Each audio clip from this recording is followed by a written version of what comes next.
even better.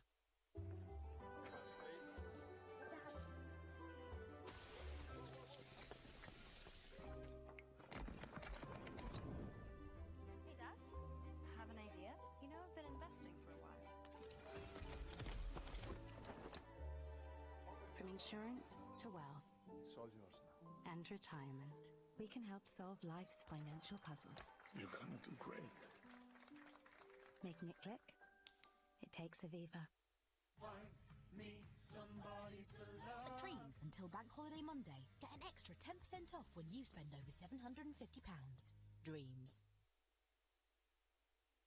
Oh, that last race was close. Yeah, you were close to getting lapped. Ha ha ha. Paddy Power, proud sponsors of racing on ITV.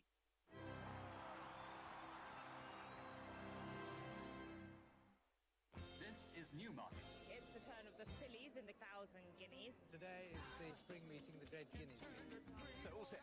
The fillies classic, and away they go. It's a ding-dong back left towards the line, and photo finished. Balsford is going to take it, up towards the line. Balsford is the winner. Attraction still holding sway. Attraction wins the Guineas. This and El Malta. El Malta has gone on to win the Guineas. Classic destiny awaits one of these. Lake Victoria wins the Jubilee Park, and she likes.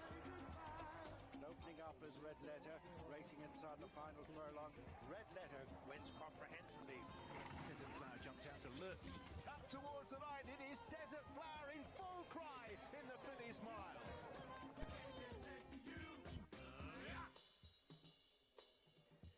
Well, welcome back as we start our build-up into the 1,000 guineas. We've already seen a few of these fillies coming off the lorries. Well, here they are in the pre-parade ring. And it's a bit confusing because you've got some horses that have already raced that are just cooling down and others that have arrived and waiting to be saddled up.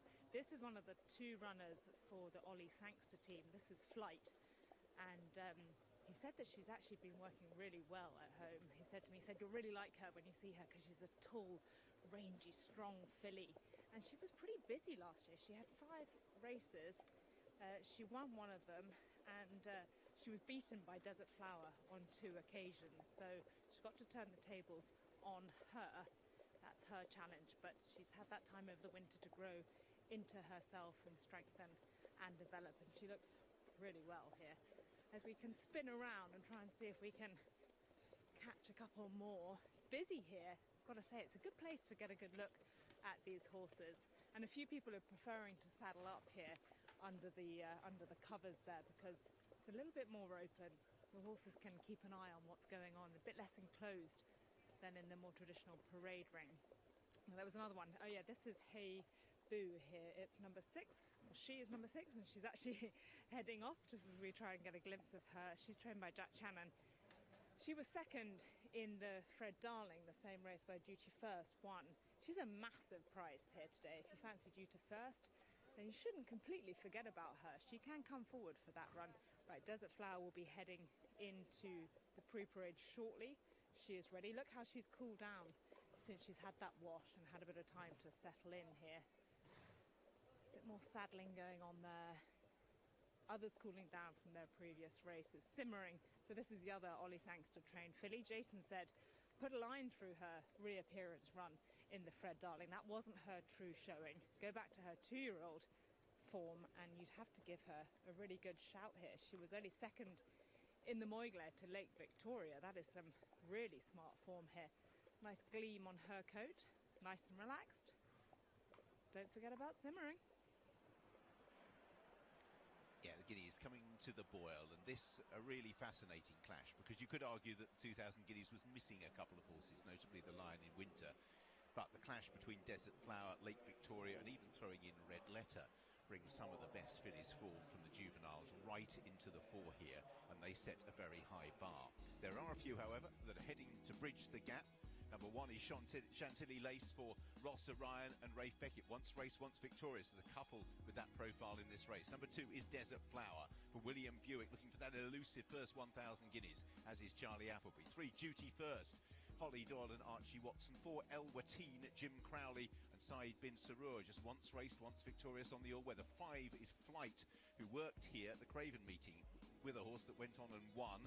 Machine Murphy for Ollie Sachs. The 6 is Hey Boo, second, and went up £20 by the handicapper from 81 to 101. Will need to take another step forward to win here. Big ride for George Bass. 7 Lake Victoria for Ryan Moore. Originally felt she wouldn't be ready in time, but she lines up on the day for a fascinating meeting with the favourite. 8 is Red Letter, looking to end a little bit of a lean spell for Ger Lions with his UK representatives. They're running very well, however, back in Ireland. Colin Keane rides. Number 9, Remart, Jason Watson, a big price. And number 10, Simmering, who ran no race at all at Newbury, but might have on the best part of the track that day.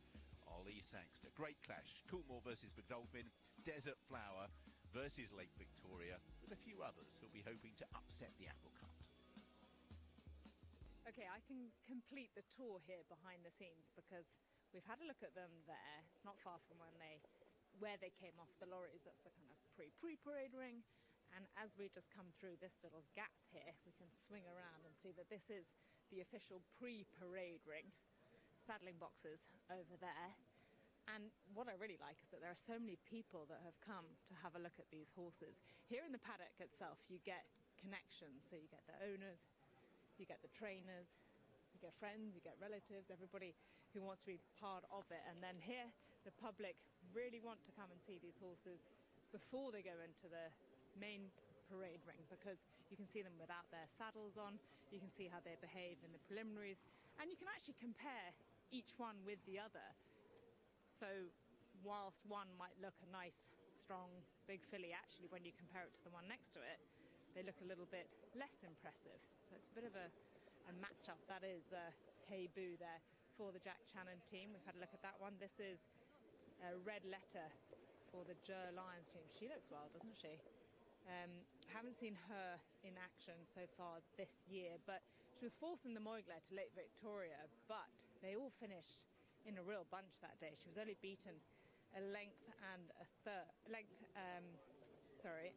half to finish 4th. There is Remart. It's a little bit of a wintry look to her, and here is Lake Victoria. Now she's got her saddle on. We can follow her through to this other little area, which I suppose is an alternative collecting ring, if you like, before they go through to the main parade ring. Should we just do the full tour? Should we follow her down? Actually, nice gleam appearing on her hindquarters, because I thought when the sun wasn't out, just wondered if she was looking a little bit wintry still, but with the sun on her back, that's really helped her. But I do still want to see her without that sheet on. She's definitely not as big as Desert Flower. She's definitely incredibly versatile, given what she did last year. 6 furlongs, 7 furlongs, a mile. Group 1 winner at the top level, undefeated in all of her starts. There she is. They'll take that cover off when she's warmed up, and we'll try and get another look at her. We'll have a little break, come back to us to find some more in a minute. Ger Lions alongside me, the trainer of Red Letter in the Juddmonte Silks. How's she training coming into today, Joe? She's training as good as you could expect. We're delighted with her. Obviously, we'd love a bit of juice in the ground, but that's not the case. And this is the start of your season. And if you can't handle today, you can't go to Ascot and places like that. So we're all aware of that. Couldn't have had her any better. Like, if I didn't run today, I was going to the Curragh tomorrow, and the ground is quick in the Curragh tomorrow anyway. So we might as well go for a Guineas. I know that you probably don't want to say too much before the race, but in terms of what you see at home, you know what it takes to train really good horses, classic horses. Does she show you what you need to see to be a classic winner, do you think? She's a good horse. Whether she's a classic horse, I'll tell you in whatever the time is. Listen, yesterday's race was lovely. You'd love any of the first 3 home. And if you have the same, if you gave me 3rd now, I'd nearly take your hand off, because Charlie's horse looks probably the one, and I've tried twice and failed to beat Aidan's horse. So if the first 3, and we're part of it, run like the 3 calls yesterday, I'd be delighted, because we're in the mix then for the summer. Finally, you're drawn 9. What's the plan? Colin. Simple as that. He never interferes with me, and I don't interfere with him. Go well. Be positive. Thank you. Thanks, Joe. Now, I talked about comparing these fillies with each other. Now, we've got a good little run of them here. So we start with the Ollie Sangster trained Simmering. She's a lovely type. Actually, if you told me she was a 3-year-old colt, I would believe you. She's got a lot of muscle to her, a lot of class as well. In behind her, we find Flight, who's a little bit taller, a bit rangier, very athletic. Tell you what, as a trainer, if I turned up with those 2 fillies, I would be very happy, and they're presenting really well on the day here today. What about this one? We haven't seen her yet. This is Chantilly Lace from the Rafe Beckett stable, and she's very interesting because she's very well bred. She's a half-sister to 10 Sovereigns. She's only had one run. That was at Salisbury over 7 furlongs. She won a slowly run novice on heavy ground. I mean, what do we do with that? I'm not sure, other than take the trainer's word for the fact that he thinks she is very classy. She's got a lot of improving to do, and I can see why they didn't do much with her at 2, because she's tall, she's leggy, a little bit immature still, showing signs of winteriness still there on her neck. You can see where they've clipped her. She hasn't fully got rid of that. But she's a nice type, but whether she's ready to perform on the top level, beating this kind of competition today, I'm not sure. But we can see what she'll do in the future. I just want to pick up Remart while we've got her. Very different type altogether, much smaller than a lot of these. Quite wintry still in her coat. I'm not sure you'd say she'd really hit her summer condition yet. She has run already this year. She was 3rd in the Nell win. Sheen Murphy, who rode that day, he's now on flight. So this is a bit of a throw at the stumps with Remart, I'd say. Hugh Anderson alongside me. Godolphin going for something pretty extraordinary here. If you win this, you would have won the quad, the Kentucky Oaks, the Kentucky Derby, the 2,000 and 1,000 Guineas. Just, I want to ask about the significance of it for your operation. How big is this? Well, our stats team have been giving me lots of information, and it is certainly unprecedented. And genuinely, I think for all of us, it means that it would be a sort of incredible recognition to our principal and founder, Sheikh Mohammed, of what he's done over all these years. And nobody deserves it more than him. And I know that when he woke up this morning, was told about the Derby, and he watched that on top of everything else, you know, he'd be delighted. And this would be, well, it would just be a wonderful, wonderful achievement. We're an international operation, and to do this both sides of the pond would be fabulous. And frankly, we can't take anything for granted. We're about to have another great race, and we can't take anything away from the opposition. But how confident are you and the team about Desert Flower? Well, I mean, I'll be honest with you, Ollie. You know, she would have been the banker of the 4, so you know what that means. Yeah, absolutely. Look, Lake Victoria and others are very, very strong opposition, so we don't take anything for granted, and racing has a sting in the tail sometimes, doesn't it? But either way, it's been a fabulous weekend. It sure has. Good luck here. Thanks, Ollie. Thank you very much. Okay, I said I wanted to show you Lake Victoria with her sheet off, and that has happened. Look at the way she's doing this in the parade ring. I've seen some horses do that in the past, and they tend to be really good ones, and they tend to be really good fillies as well. So maybe she knows that. She's just kind of flicking her toes out there. Now she's got that sheet off. In the coat, she looks good, but not perfect, I'd say, in the sense that she's just holding on to a little bit of winteriness there. She hasn't got that kind of gleaming seal-like skin that you might see on some of the others. Possibly through her neck, she could strengthen up a little bit as the season goes on, but I'm really picking holes because she was so good as a 2-year-old. They're obviously happy with her condition, happy enough to bring her here. Whether this is a starting point and she's got lots to work on throughout the season, we'll see, but it's a fascinating matchup. The market is dominated by these two. Desert Flower has been moving between 5 to 4 and 11 to 8, but now 6 to 5. Lake Victoria 2 to 1, attracting support. 15 to 2 Red Letter, although on the exchanges Red Letter is now as big as 10.5. 16 to 1 for Duty First. A few were trimmed by bookmakers this morning, maybe reflecting the each way angle. Running for 3rd, Elbertine was 1 at 18s. Chantilly Lace 22 to 1, 28 for Flight. 33 is Simmering, 40 to 1 Hey Boo, and 100 to 1 for Remart. Desert Flower heads the market at 6 to 5 out of Lake Victoria as they move to the post in the Betfred 1000 Guineas. Saeed Mansour is the trainer of number 4 Elbertine, and lots of the sort of Newmarket whispers are saying that this horse is showing all the right things. How good do you think she is? After when she won the maiden at Kempton, we give her a break. This year, most of the time she worked with Tornado Alert.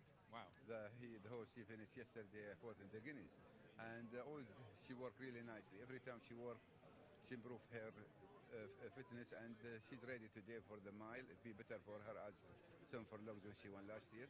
I'm positive about her. I like to see her handy in the race. That would be good for her. Yeah. But in terms of what you see at home, she's giving you all the right signs. Yeah, she's doing well, and the filly, she looked like a nice size, strong filly, and always she do good in the morning. And ground? A little bit fast for her, but she never run. Last year she ran in all weather, but I hope she handles well. Go well. Good luck. Thanks, sir. Thanks, sir.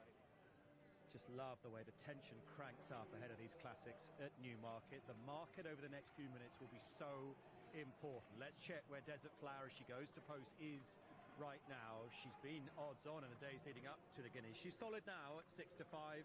Lake Victoria, will she shorten even further? We are about to find out. And what a quote that was from Hugh Anderson, Jason. Going into the weekend, when you think of all the race they've won around the world, she was our banker.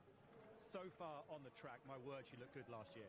Yeah, with the perfect record, and Newmarket has been more than a happy hunting ground for her. She certainly had cooled off if she was a little bit warm travelling down to the racecourse, and this is a 5 and a bit length success. It was a super performance, and different conditions again, Ed. She leant out, didn't she, right-handed from where she was there.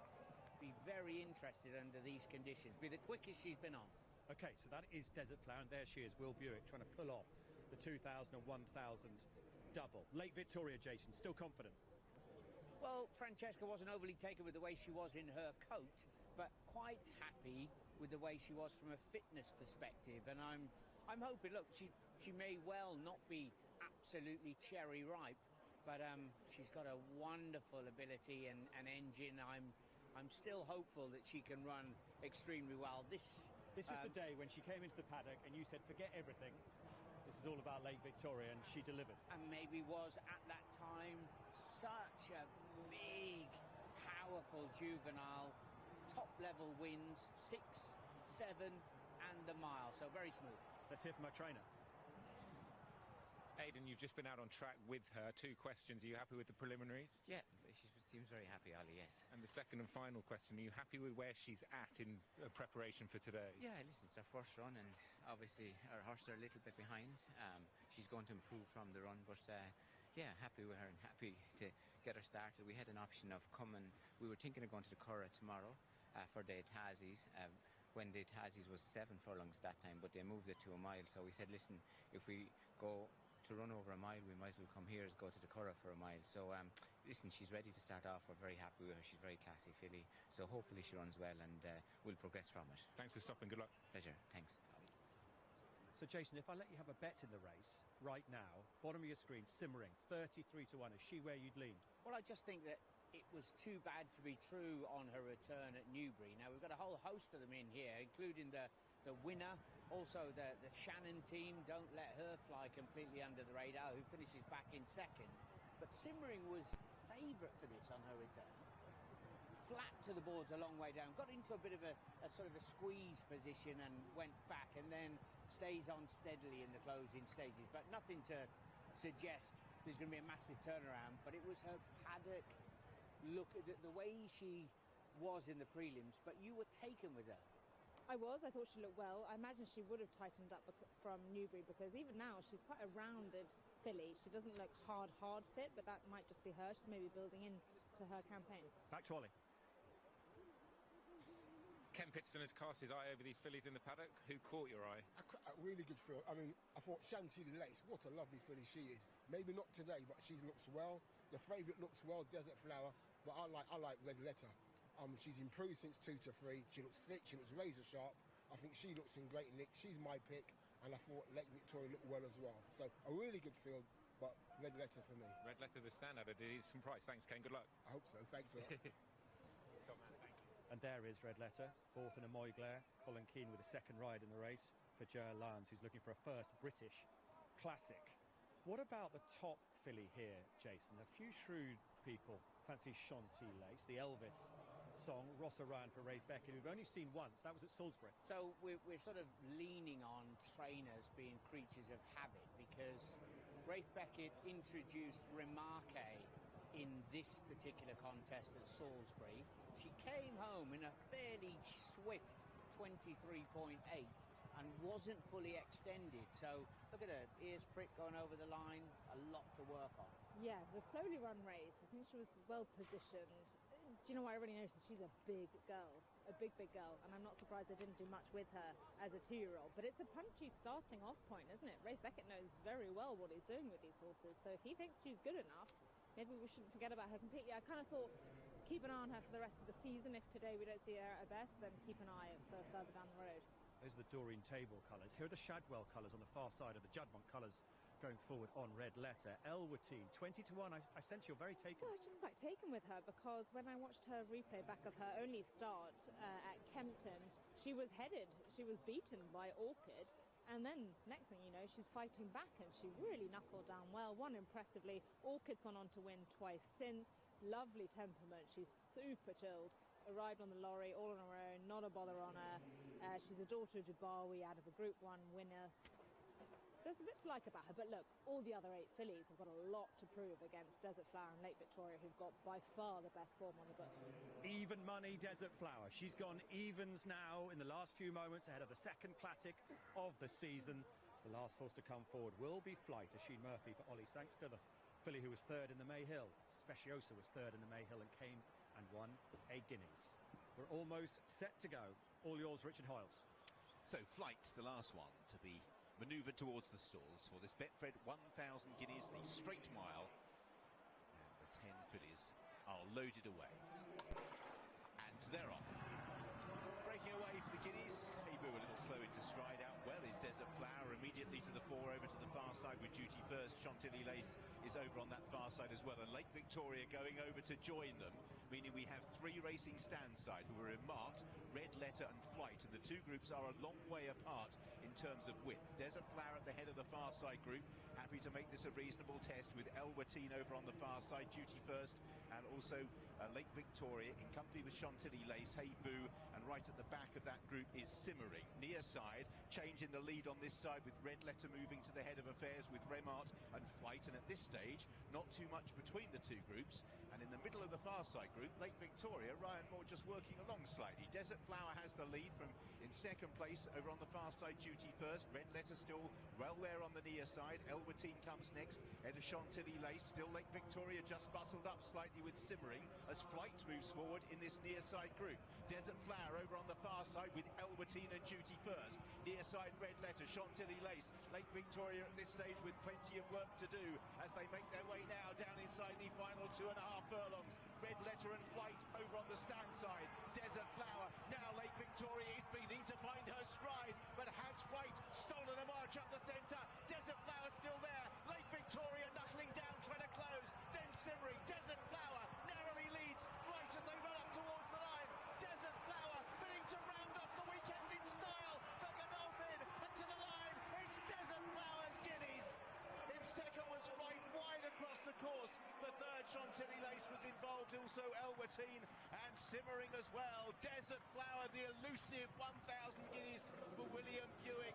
He's had 15 or 16 rides, never closer than 4, but has led them home. Flight ran a mighty race in second place. Simmering, I think, was the one that filled out the places, but Chantilly Lace was in there. Lake Victoria never really travelled, just looked a bit rusty. Red Letter on the near side, so third will go to Simmering. Far side Elwatine. Desert Flower, what a weekend for Godolphin. It's a first 1,000 guineas for William Buick, one for Charlie Appleby. Seldom can any operation say that in the course of 48 hours they've won 2 guineas and a Kentucky Oaks and a Derby. A blue weekend from start to finish. Congratulations to Team Godolphin, to Will Buick and Charlie Appleby. Will can't pull her up. She's still full of beans, ears pricked. Hats off to young Ollie Sangster, the trainer who's had second and third in a classic. But this is all about Desert Flower for Godolphin. She did it from the front, Jason, and wasn't for passing. And that was key, wasn't it? Look, down over on the far side, Lake Victoria comes through with what looks like a bit of a competitive challenge, and as they get closer together, she starts to stride away up the hill. It was a bit like the performance in the Fillies Mile, wasn't it, last year, where for a moment you thought, ooh, I'm not sure she's really going to go and put this to bed, but when she meets the rising ground, she's able to power up the hill. I think it'd be interesting to look at the sectionals of this, because I think she's set a very good, very even gallop, and she's just been able to maintain that advantage. They did split into two groups. We had Red Letter over this side, Flight as well, who's run a massive race. But it was never really in doubt, was it? And how much was that the plan, to go out and go? You know, she's not been one-dimensional before. Tactics have, obviously played a part here, but her being flexible for that. Well, look at that. 1,000, 2,000, best friend double. Thank you very much, darling. There's young Sean and the girls. Ashling, his wife, what a weekend. Sam Bullard congratulating him. Hugh Anderson, likewise. She is so good. 5 out of 5. She's won a Mayhill, a Fillies Mile. She's done what Minding did in 2015 and 16 and come on and won the Guineas. Yes, William. He chose right yesterday and he's delivered Desert Flower today. He'll be paraded in front of the crowd. I've got to take and give huge credit to Ollie Sangster. Second and third in a Guineas. It's so unsatisfactory when they split into two groups, isn't it? But Flight has run a huge race. Absolutely, and Set Sail looked like it was going to be possibly a bit of a huge upset, simmering, rattling on down the far side to eventually snatch third. But tactics were amazing there, Ed, because she has proven herself completely flexible, can drop in, go forward, do anything. Yeah, very much so. Do you remember last year when she won at Doncaster? We all thought, oh, is she going to run again that year? Because she looked a bit raw and a bit babyish and like she had a lot of growing to do. Well, we were wrong because we thought I thought they might put her away, but they brought her out again. She won the Fillies Mile, and now she's only strengthening and getting better as she gets older. Soft ground, no problem. Fast ground, no problem. Stamina, no problem. And the sponsors Betfred go 3-1 for the Oaks at Epsom. And the crowd get to say congratulations. She was back down to even money. She's won the Guineas at even money. And Matt, would you think that was the plan from the off to make all? Absolutely, Ed. I think this was keep it simple stuff from Buick. And let's not forget that in 1985, a horse called Oh So Sharp won the Fillies Mile, and then the 1,000 Guineas, and then the Oaks, and then the Ledger, and was a Triple Crown heroine. William Buick, first of all, your first Guineas after so many tries. You're a happy man. I'm a very happy man. Amazing filly. Congratulations to everybody. Double. This means the world. Look, what a weekend for Godolphin. His Highness Sheikh Mohammed in Dubai. Unbelievable. To do the Guineas double, Oaks and Kentucky Derby. This is, to be part of this is, I can't put it into words. Try put it into words, William, which will be easier. Just want to feel this horse gives you and how easy in many ways that was. She's incredible. We looked at the race beforehand. Get up, boys! But we looked at the race beforehand. And me and Charlie spoke and we thought, look, I think we're going to have to make our own running. And she showed what a versatile filly she is. We didn't think that would be a problem for her. She's genuine. She's very uncomplicated and she keeps galloping. The only concern I had was when I split into two groups, then you lose control. So, but look, she gets organised down the dip. Hits the rising ground, thank you. Hits the rising ground and off she went. She's all class. Thank you very much. Thank you very much. She's a beautiful filly and, she may even get a little bit further. Well, you say a little bit further. I mean, are we confident she's an Oaks filly? I think she could be, for sure. I think that's the way sort of everyone was thinking beforehand. Hopefully after this, that will hopefully be the plan. But look, the team will sit down and make a plan. It's been an amazing weekend for everybody. It's just, this is what dreams are made of. And like I said, to be part of it, it's so special. We have to enjoy these moments.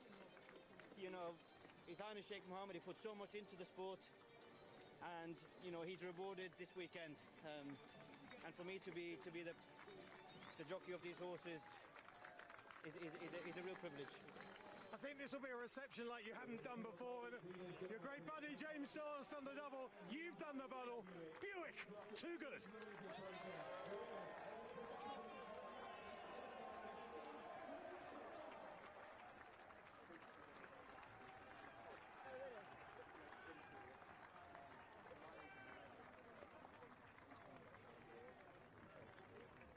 What an extraordinary blue weekend. Began with the Kentucky Oaks, then came the Betfred 2000 Guineas. Last night came the Kentucky Derby, and now they have won the 1000 Guineas. Desert Flower went off at even money. Flight second at 28 to 1.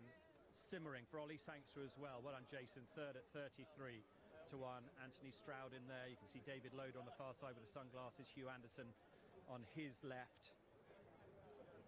A journey that began in a maiden at Newmarket when she beat Flight.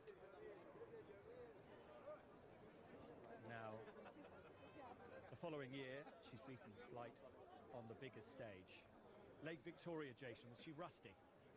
Well, she sort of moved into contention as if it was going to be, she was certainly going to play a part in the finish, and then emptied as the climb to the line came about. So, yeah, she ran accordingly as Aidan possibly initiated that she would. Yeah, he did allude to the fact that she would come on for the run today. There's a bit of a sense that the team are preparing their horses for long campaigns rather than getting them peaking so much at this time of the year. They've got a long summer and possible autumn in mind. But you feel that for this filly, this was the plan all the way along from the minute she won the Fillies Mile, winter on her back, come out here, prove her brilliance at this distance. I'm intrigued pedigree-wise because she's by Night of Thunder, who was a miler. Her damn promising run is by Hard Spun, who I think is a bit of an influence for milers as well. Obviously, the way she runs, the way she looks like she'd get further. Do we think all the way up to mile and a half? Yeah, well, look, I think it's a fascinating look. She stays. How good could she be? A weekend to remember for that family, Team Appleby. Yeah, Charlie Appleby, what a weekend. Let's grab a word. Unsurprisingly, all the photographers want to... Well done, Will's walking past me. Let's grab a word with Charlie. They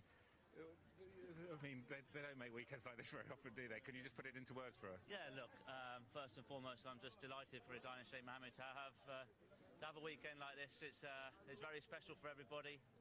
Obviously, the team in America, all homebreds there, and this filly being a homebred. It's been an amazing weekend. It's really hard to probably take a few days for it to really sink in. But most importantly, like I say, huge team effort. Godolphin itself in just what they've achieved, in America here and obviously in Australia and Japan, everywhere else around the world. We have the operations, but what's been done this weekend has been remarkable. It really has.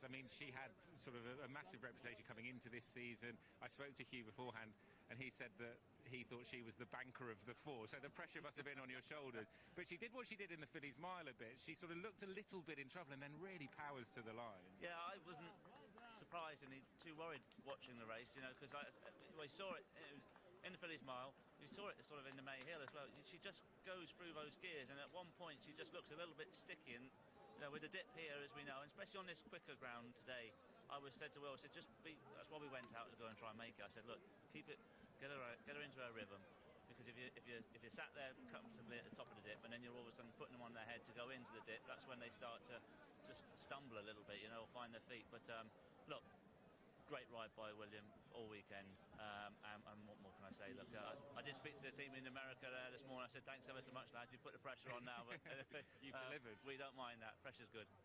On a personal level, you've mentioned the team, you've mentioned William, you've mentioned Sheikh Mohammed and the Godolphin operation, but what does it mean to you to train a Guineas double here at Newmarket?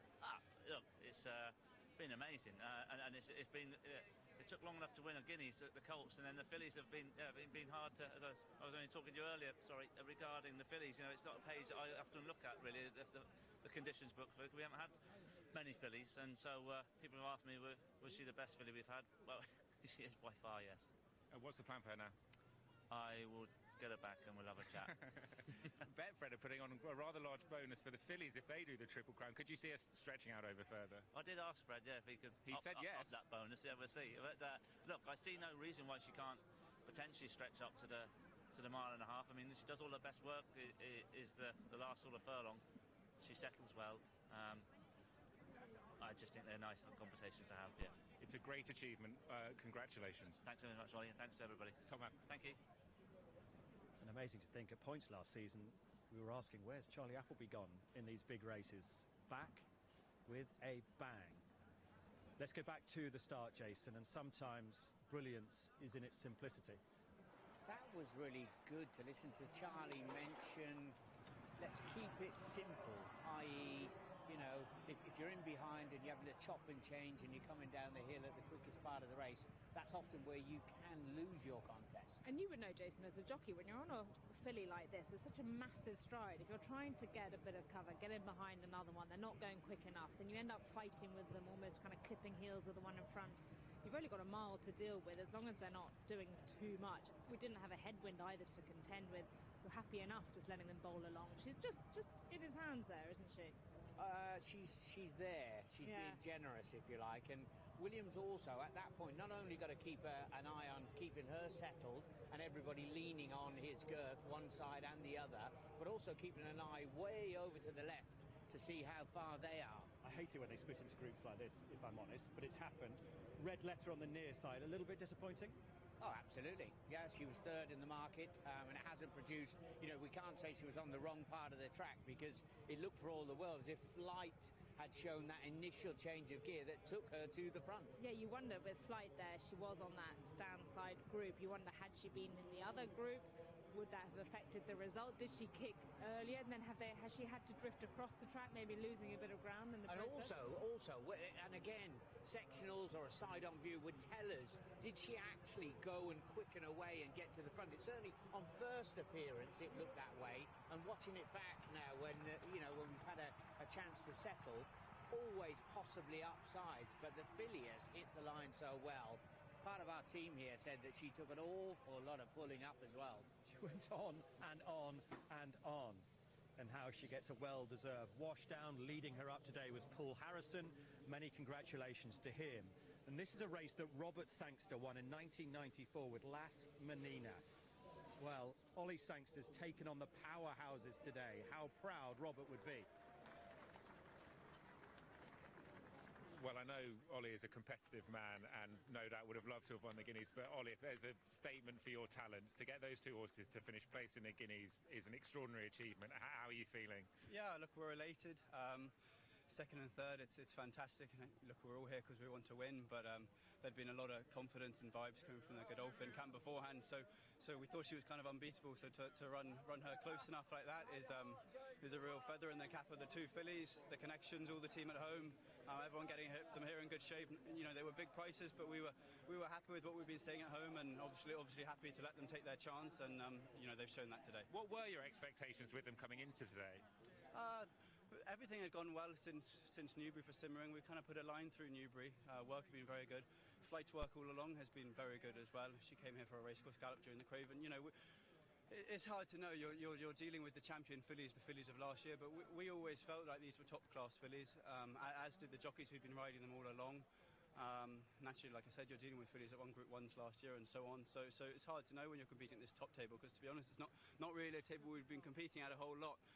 But we've only been doing this a few years. But look, we had the faith in the fillies, and naturally delighted with how things have gone. Obviously, we all want to win, but second and third is fantastic. Was there a moment where you thought we might be winning this? Yeah, definitely. The filly of O'Sheen's Flight was a little disorganised, he said, coming into the dip, but she came out of it very strongly, and it's, we're on the other side. It's hard to know quite where you're at in relation to the other horses, but she's run a very good race. They both have, delighted, and well done to Charlie and their team with that filly. I tell you what, it's a great achievement from you. Well done. You should be very, very proud. Thanks, Ollie. Appreciate that. Thank you. Yeah, well done to Ollie. And the Sangster dynasty goes on. Here's the presentation. What a weekend Fred Doan has had there. Sponsoring all 5 classics. He's been up on the gallops. He came to the darts last night. And now presents William Buick with his second prize of the weekend. Nicholas Smith on the left there. In behind, you might spot Charlie, obviously. Hugh Anderson's there. Kids galore. Abdullah Mansouri, Hamdan Sabusi, Sultan Sabusi's there as well. Jane Buick. And Will's boy with the earphones on. And there's Paul getting his prize. And here's the heroine, Desert Flower. If you can, Jason, put into perspective what Godolphin have achieved this weekend, winning these races all around the world. When they set off, they were going to be the global powerhouse, and they cherry-picked a few horses for different operations, and they went around with a Daylami and all of those wonderful horses. But this is a weekend that has got them right back up, you know, glaringly for everybody to look and admire, because all over they've been winning, haven't they, at the very highest level? Yeah, I think it's difficult to put into context the size of their operation. They've got massive operation here in Ireland, they've got runners in France, they've got a big team in America, they've got a setup in Australia as well. So to have put that much energy and money and effort and time into building up something that big, this is the kind of reward that you look for and long for the whole duration of that, the culmination of all that hard work and investment. It's the weekend dreams are made of. To win all four of those races is insane. All four of those, and if you need an added little sprinkle as well, just remember the Betfred Triple Crown bonus is on the table. Ruling court in the 2000 Desert Flower today in the 1000 Guineas. We roll on with lots of trials still to come, because it's the Chester May Festival next. Ballydoyle bound to hit back with Aidan's record on the Rudy. 110 ITV4 all 3 days alive with us before we head down to Lingfield. Whether it's going to be all weather or the grass, we don't know yet. We'll find out on Tuesday. Action at Ascot and Haydock Park as well. 1 o'clock in the afternoon, 9:30 for the opening show. What a historic weekend it's been for the boys in blue, after Desert Flower bloomed in the Guineas this afternoon. Bye-bye.